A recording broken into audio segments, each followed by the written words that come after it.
All right, guys, for not too many who are familiar with air power tools, most of these things are pneumatic. These are basically what we use to do all our trimming, grinding, and sanding radiuses on the car. This is a pneumatic air saw.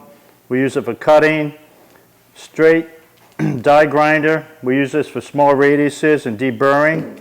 Then we have a 3-inch roll-lock grinder, an 1.5 inch, and a drum sander on a right angle grinder. And we have 80 grit sandpaper. You're going to use that to radius all your edges after you cut so that the paint will stick before you paint. Sanding blocks and various markers and straight edges to mark straight lines. So I'm going to go ahead and I'm going to start trimming the front wheel well that we marked earlier to show you guys how we use these tools. You may want to wear a respirator too. Some people are allergic to fiberglass, so you may want a paper suit. I prefer not to when it's a little bit warmer out.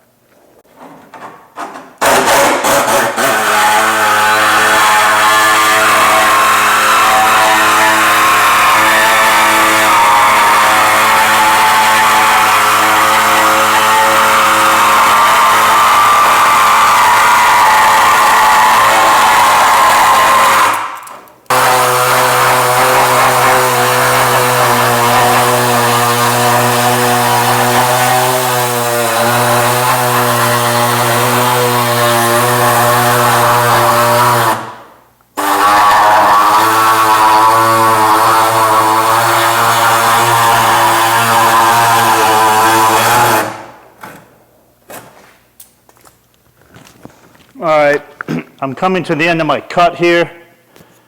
I'm going to grab a straight edge and put a straight edge on the bottom of the fender.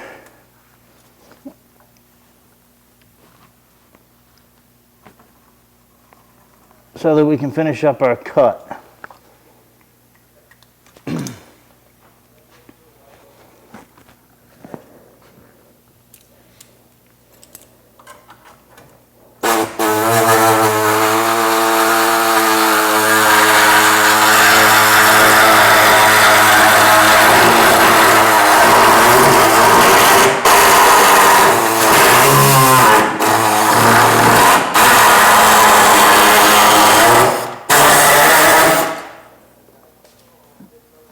Alright guys, as you can see, that's how much material we took off.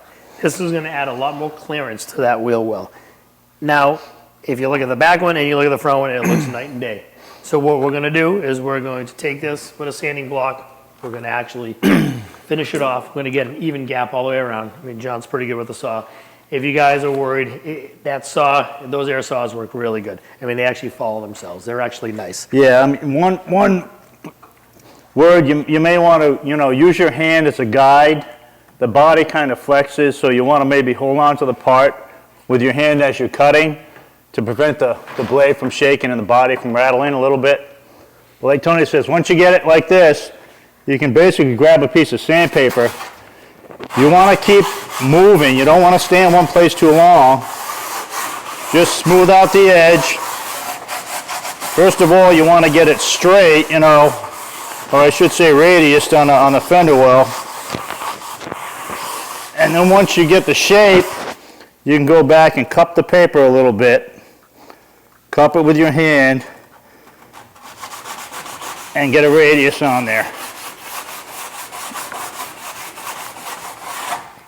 You don't really have to worry about scratching the body because you're going to paint it. It's going to be primed and painted. But what you do want to do is have a nice smooth edge on there.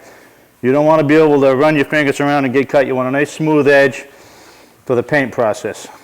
I mean, as you can see, this literally took us 5 minutes to do this part. It's not because we're really good, it's that easy. So the amount of time that it takes for a guy to do this whole section, and now they know that they're not worried about a body shop doing it, whether they did it right or did it wrong. It's going to be done the way we like it here. If you like our cars, you can mock it right after what we do. And you can go ahead and see, once you cut it and start sanding, you can see when there's any little ripples, highs or low spots, you're going to want to sand those out. This definitely isn't the glorious part of doing the build. That's why usually I'll get it out of the way first, and then you're done, and now you got a fresh slate to actually build the car. It's just what the process is, how you want to do it, and it's obviously money-wise too. Does the guy have the money to go to the body shop that actually spends, between the $5,000 and $8,000 that they're going to probably charge to do the job? But this helps huge in actually laying that out for what the price is going to be. So we're gonna finish up this wheel well, and what we'll do is we'll come back and we'll do the door. It's probably easier for the door when we take it off, so we mark that whole edge. We're gonna unbolt the door, we're gonna trim it all the way around, and then we're gonna reinstall the door. And now we'll have a lot more movement in that door up and down, side to side, because the gap now isn't as tight as it was. There's actually some play in that. So we're gonna do that next, and then we'll get right back to you.